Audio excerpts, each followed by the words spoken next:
Evgeny Prigojine, né en 1961 à Saint-Pétersbourg, est considéré comme un proche du président Vladimir Poutine, sans néanmoins jamais faire partie du premier cercle.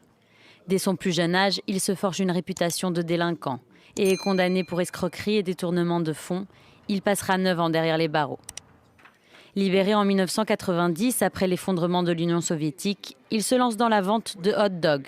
Ce sera le tournant de sa vie, qui le mènera à faire fortune dans la restauration de luxe. En 2000, il se rapproche de Poutine, fraîchement élu président.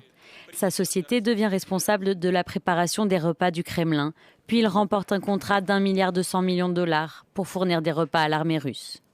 Avec ses profits, il fonde en 2014 le groupe paramilitaire Wagner, qui opère dans le monde entier, notamment en Syrie, en Libye et en Afrique de l'Ouest, comme au Mali.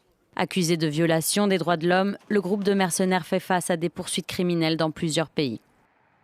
Prigojine se fait connaître à l'international quand Washington l'accuse d'ingérence dans les élections présidentielles de 2016, remportées par Donald Trump. Mais c'est avec ses 50 000 combattants impliqués dans la guerre en Ukraine que Wagner devient plus visible. Très présent sur les réseaux, leur leader n'hésite pas à attaquer, voire même insulter des membres de l'équipe de son président, comme le ministre russe de la Défense, Sergueï Shoïgu. Шойгу!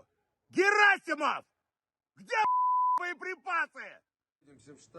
En juin dernier, Evgeny Prigojine mène une brève mutinerie contre Moscou. L'incident restera à ce jour la plus grosse atteinte au pouvoir de Vladimir Poutine. Depuis, Prigojine se tenait à l'écart des projecteurs jusqu'à récemment. Lundi dernier, il était apparu dans une vidéo vraisemblablement tournée en Afrique.